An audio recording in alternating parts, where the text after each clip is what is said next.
Hello guys and welcome to my newest video. In this one I'm gonna review a master tier Diana player and we're gonna analyze her mistakes, the good things, the bad things, and I want to teach you and show you how you can actually carry with Diana and how you can climb with this champion, because I really think if you're pathing perfectly with her or if you are doing a solid job for the most part, she's easily S plus tier right now after her recent buffs. So I definitely recommend picking her up if you haven't already.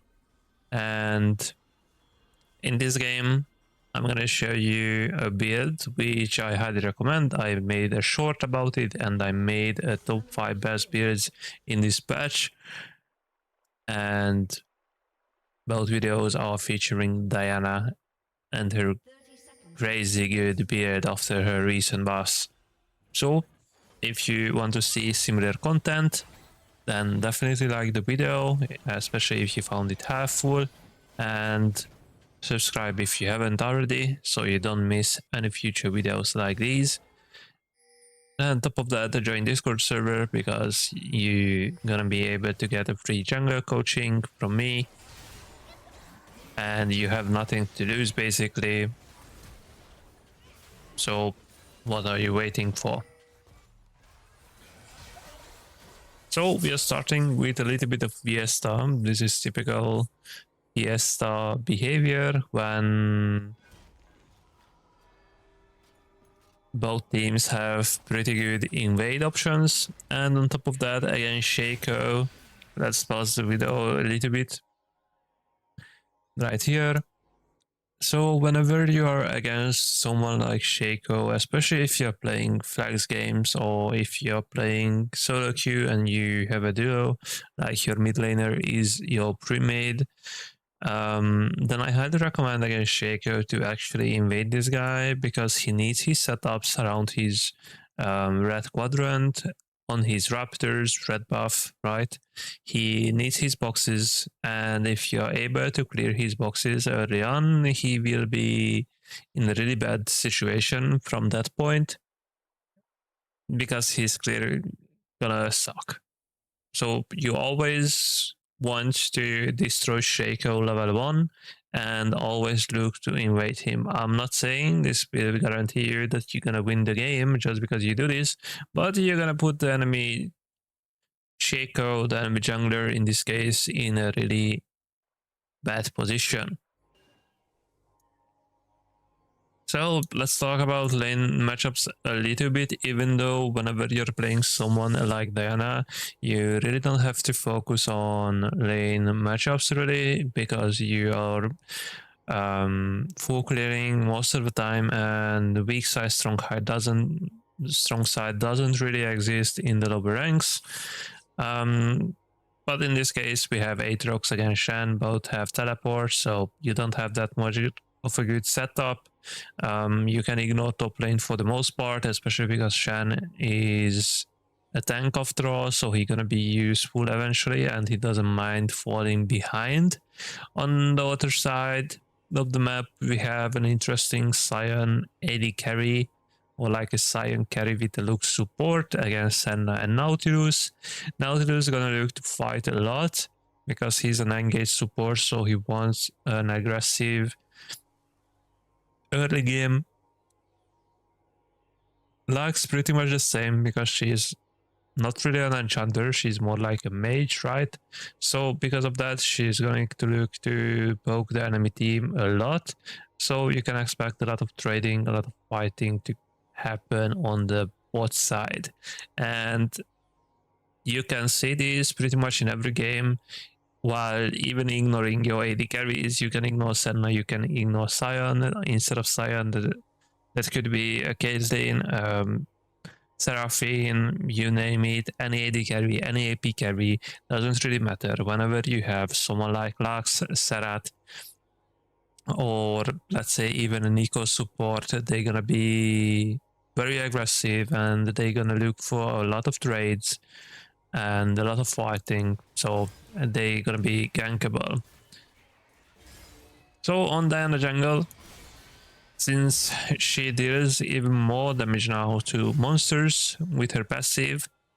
But even before this, a really good jungle path was to start actually on your raptors, then do your crocs, and then red, and then keep clearing towards your outer quadrant. Simply, you want to clear this way, because this way you're gonna respawn your raptors and crocs gonna respawn at the same time, in order so you are not missing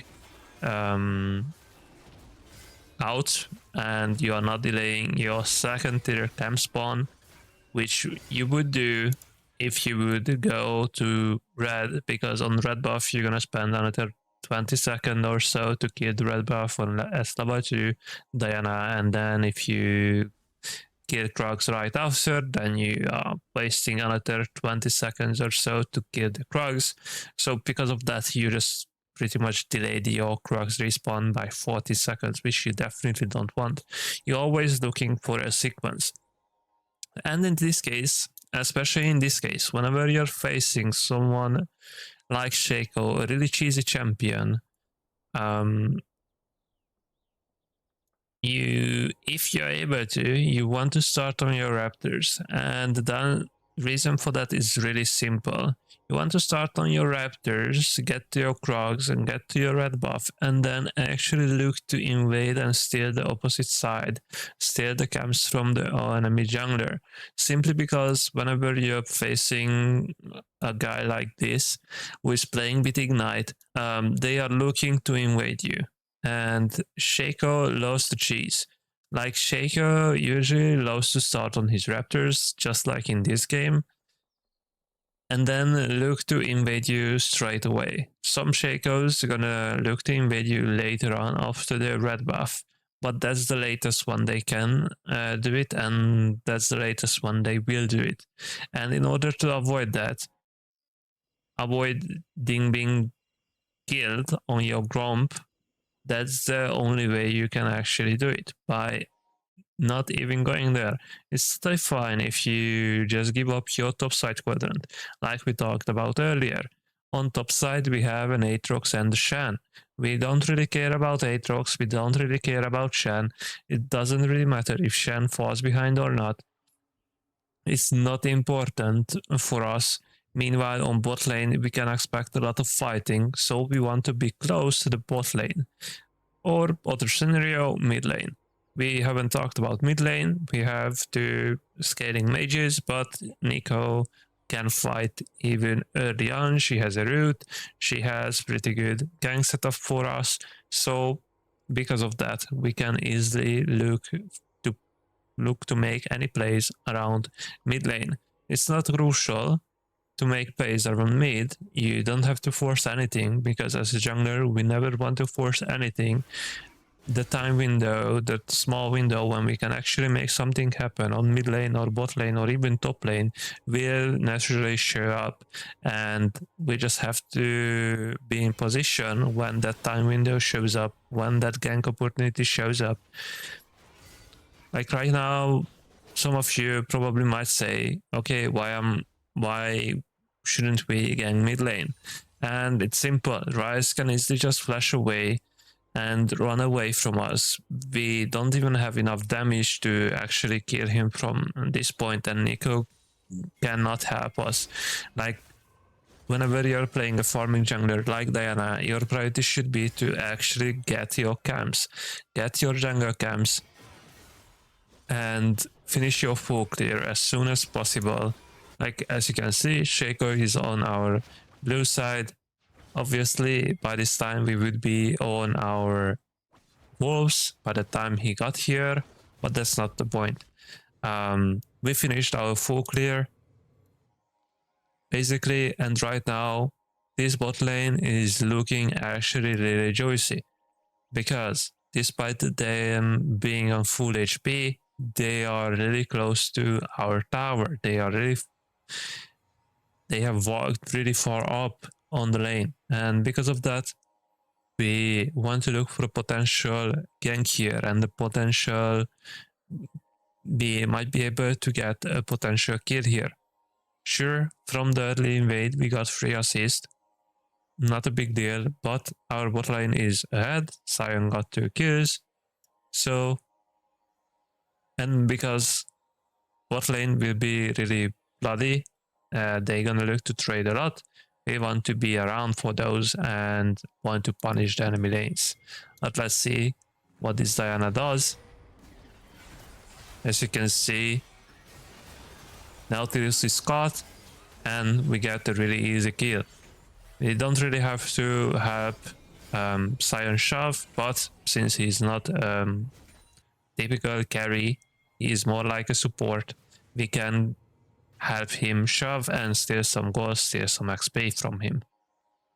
Because now we want to be selfish and want to get as many resources as we possibly can, get a scatter crab, and then we can look for potential mid play, but we don't have to force it because at this point, Shaco, if we did some jungle tracking, should be at the same position where we are. He should be around scatter crab. So we don't want to force too many things here and to fight unless we actually have numbers to fight this. So in this case, Rise is running, that play is over. As Diana, just fall back into your jungle, get your camps, and after you get your camps, look to recall, because by this time we should have a lot of gold. I'm just saying, like, that would be a potential play, but I talked about this in my previous videos. Whenever a laner has phase rush, they have a really good escape tool. They can run away very easily, and you have to consider that. Ryze might not be the most mobile mage ever, but with that extra movement speed from phase rush, he has a pretty solid escape tool. So I'm just saying we had man advantage, but because the play wasn't there, we were still around. We don't want to force anything, we just want to form our own jungle camps. And just like I said a few seconds ago, Shaco should be somewhere around. So right now, from Diana perspective, this is a fight we should not take. Diana is still pinging on her way, but instead what I will do, just recall at this point, or get my Krogs and reset the Krog camps as well. Either way, depending on your gold, how much gold you need, how much it requires you to, how much are you missing from the next item, the next component you can get. If you're missing 100 gold, then just get the 100 extra gold from Krog camps and then recall ASAP. Because we want to be on the map with our gold spent and not without spending our gold. So right now, Nico is low on mana, low on HP. She's not really in position to fight. Ryze is in a way better spot. Lux got caught, so she's in a pretty bad situation right now. She will most likely die here. And there's a full HP Nautilus as well, and we have to consider Shaco as well, who on top of that has Ignite, right? So I would say, despite killing Graves here, Nico might die, Nico dies, and we're gonna end up dying as well. And this is simply because your Lux was in a really bad position. Like, don't get baited by your teammates, and we're gonna miss that kill on Nautilus as well. Like, don't get baited on your teammates. It doesn't matter if they die. As long as you are efficient on the map, and as long as you get as many resources as possibly can while taking good fights, you're gonna be able to carry. So that was a really dumb fight to take. You really don't have to. It looks like Diana needed that extra gold from the kill, but we should just get our Krogs and look to reset. And that's it pretty much. Instead of actually fighting, because there was really no reason for us to fight there and make a play on mid when if you just look at these small things, I know it's really hard to actually analyze all these things at the same time and actually make a decision really fast in just a few seconds. In just 2-3 seconds you have to really make a decision if you really want to fight or not. But your support got caught. It's not important. Even if your mid laner is in a really bad position, just let them die. It doesn't matter. You want to be ahead. You don't really care about your teammates. If they int while they are behind, they're gonna int when they are ahead as well. Or like if they are inting while they are being even with the opponents, they're gonna int eventually anyway. So it doesn't really matter. So what I mean after getting Raptors and Krugs and basing, I mean you just should have you just should have done the same thing. Come mid lane, look for a potential play. If there is no play happening, then we can always look to get the Shaco's blue side and get these jungle camps once again. And in the meantime, we can look for bot lane as well. Like right now, if there is a play, a potential play, we can always rotate and clean this up. If not, we can always just get the jungle camps. But it looks like there is a play. I don't think that Diana had to show up here, and she easily could have just get the Gromp and look for this play when the minion wave actually arrives, because now this really feels like it's too forced, but eventually it worked out, and now you just want to get out as soon as possible. You don't really care about what's going on with the rest of your teammates. You just look to get out.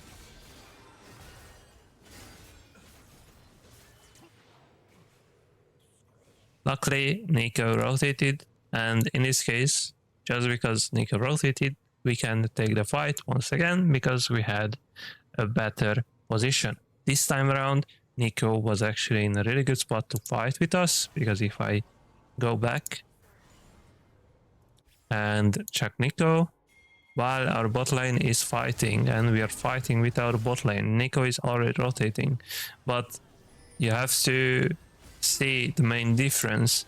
Nico actually has full mana, has full HP as well. And she has ult as well.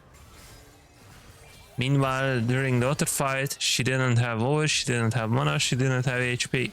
And now this is just Diana things. You proc your passive every time for that extra damage, and you play smart with your shield.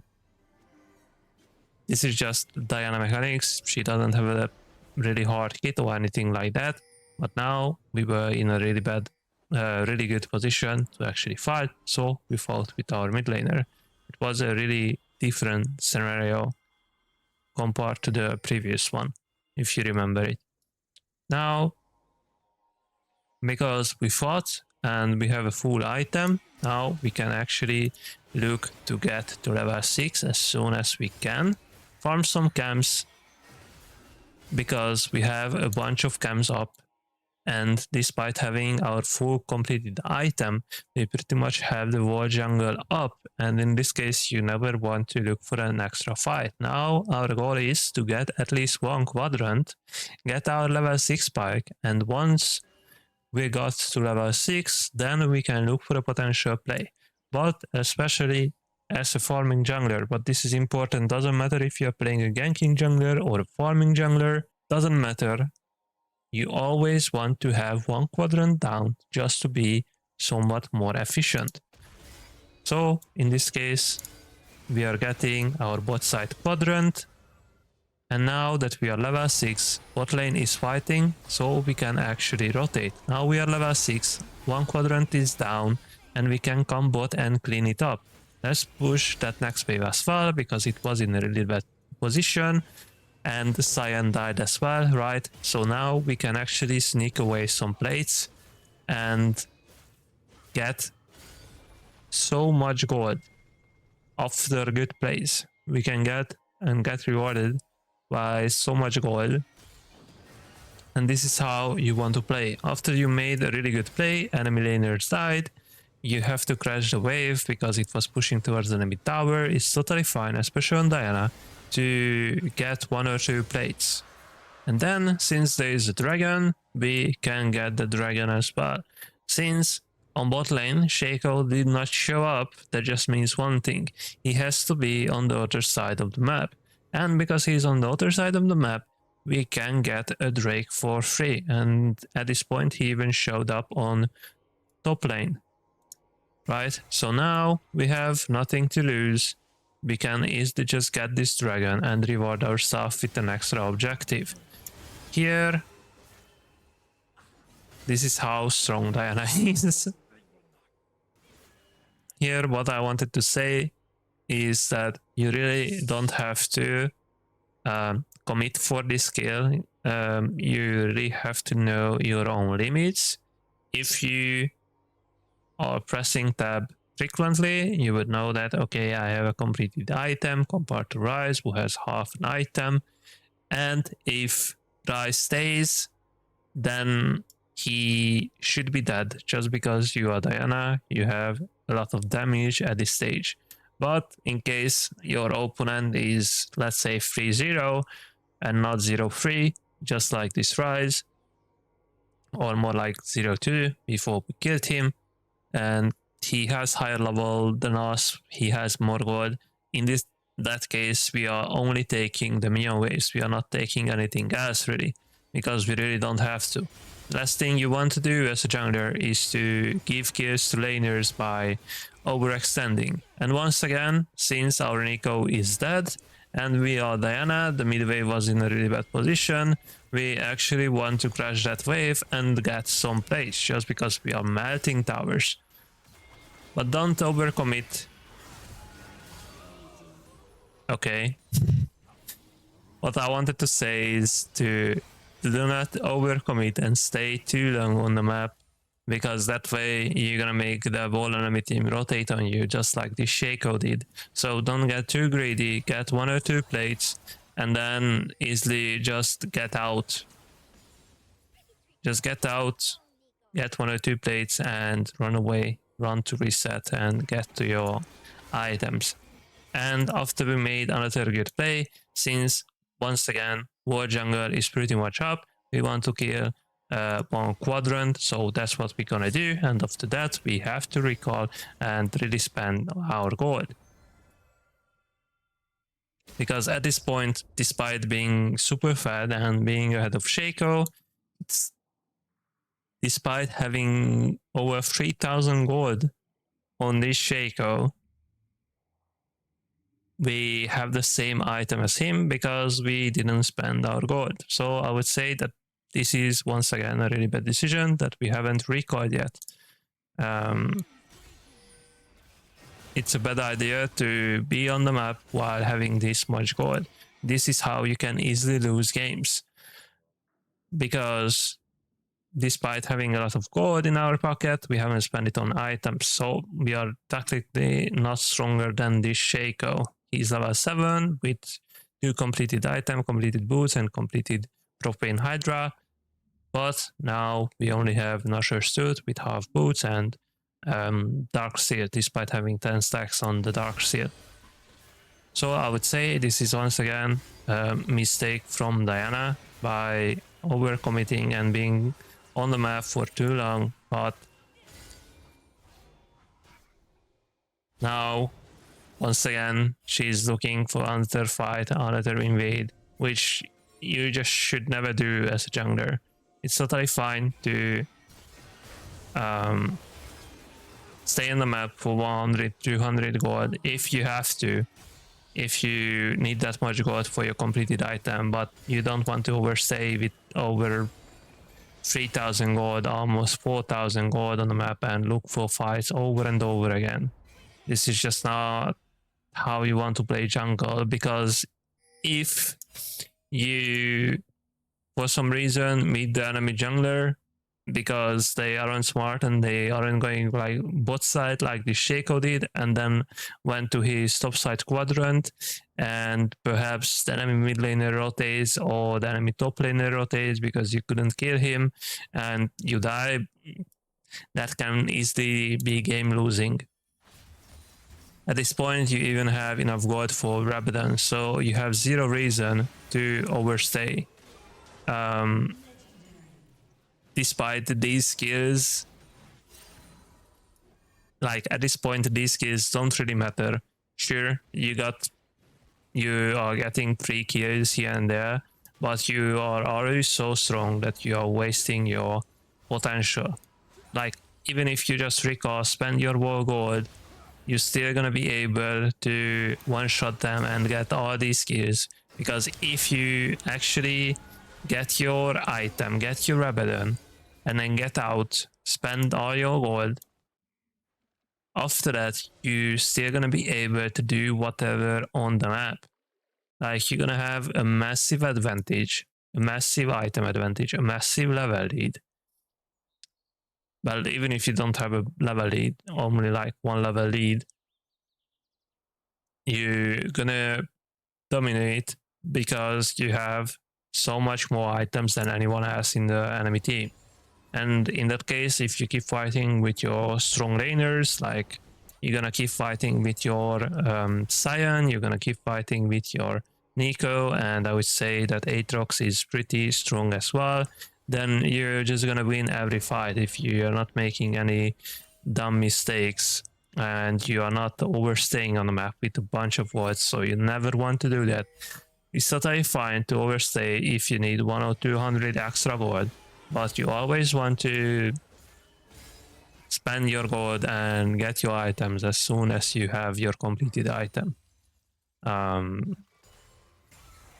Gonna put you in a really bad position sometimes, and sometimes you're gonna miss a kill by little bit of damage, and that extra 100 damage you might get from your item, or like, I mean, that extra 100 AP you would be able to get from your item might be missing, and you would be basically missing 3 kills for no reason. But at this point, obviously, Diana is super fat and she can do whatever she wants. Moving back, the kill dries, right? Enemy bot lane died as well. And right now, since we're gonna have almost 2000 gold, but we have nothing really to do right now, what we want to do, and this is a really common strategy, which works. I mean, I wouldn't say this is common in the lower ranks, but at the high ranks, this is very common. And you can do this all the time. Some people are expecting this, but only at the high ranks. So basically, you killed bot lane, you killed the enemy mid laner, and then you stole the enemy jungle camps. And then what you can do in the meantime, while enemy bot lane was dead, and they are walking back to lane, you can actually get into this bush with a control ward or have at least sweeper, so you know it's not warded and they are not expecting you. You stay here and wait for them, just like this Diana does with her bot lane. And you get an extra kill. And now you can easily just walk back, and it's better to just recall, spend your gold, get your bot side, and get this dragon as well.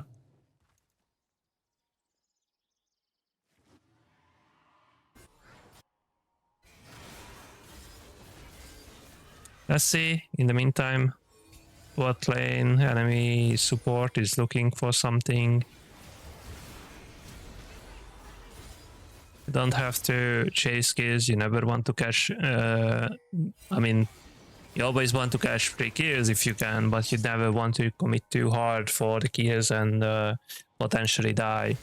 So like I said, we got a really nice skill on the Senna once again.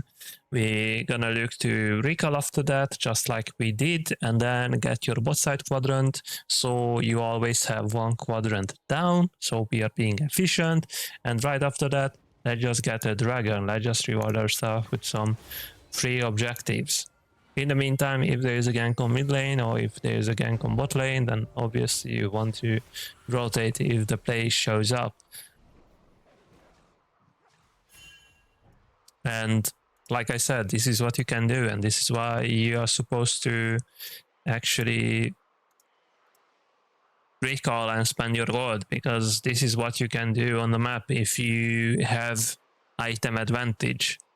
Like this Diana, you can terrorize the enemy team as much as you want. Like there is not a single place where they are safe on the map at this stage, just because you have so much more gold spent than they have. So always look to spend your gold, always look to get your completed item whenever you can, before an objective, before a fight, because that's how you're gonna win more games, by not coin flipping and waiting for fights where you haven't spent your gold and you have 3,000, 4,000 gold, or even just 2,000 gold in your pocket, and enemy team or like the enemy opponent has the same amount of gold spent. So you want to avoid that. And another thing you want to avoid, obviously, is to fight when you are not just down in tempo. Like I'm saying that you haven't spent your gold, the enemy team has the same amount of gold spent and the same amount of items you have. So basically you are down tempo, but basically you never want to fight when you are outnumbered either. Let's say it's a 2v3. You never want to do that unless you are super strong. And what I mean by being super strong is that you have more items than your opponent. It's not about your gold in your pocket. If you haven't spent it, it's like not having gold at all. Sure, when you are super ahead, you can take 3v4 fights or 2v3 fights, but usually look to be in equal numbers. Look to make the opponent, look to put your opponent in a bad position where they are down in numbers and you are the one taking the 4v3 or the 3v2 or 5v4 instead of the opposite. Doesn't matter how strong you are. Like you always want to get rid of the most, or like you always want to get rid of the strongest enemy person before committing to a fight, because that way you're gonna have the highest chance, highest probability of actually winning the fight. And whenever there's a free kill at this point, when you are this bad, whenever there's a free potential kill, and pretty much everyone is a free kill, just don't get baited. When someone is alone on the map, then you can always just look to get there, clean it up, get a wave, and reward yourself with some minions. So just always look to play with numbers. Nico is there, we are super strong. Shaco is at this point super behind compared to us, so we are looking to get that 2v1. Mid lane, there is a fight, once again, man advantage. Let's just look to fight with numbers. Let's just look to fight when we have man advantage and our team is actually there to help us. If they are not willing to commit, then it's totally fine. Sometimes you just have to back it off and ignore it, ignore the fight, and even then, and anyway, sometimes you just have to ignore fights. You don't want to commit just because your laner overextended and they are in a really bad position. You never want to do that as a jungler, because it's just bad and it's gonna hurt you even more, because then you commit as well, you might misplay it, and then you fall behind as well, not just your laner. Because as long as only your laners fall behind and you are ahead, you can actually win most of the game, because the enemy laners, the enemy jungler are gonna be really cocky and they're gonna look to int and they're gonna make mistakes like this Diana did despite winning.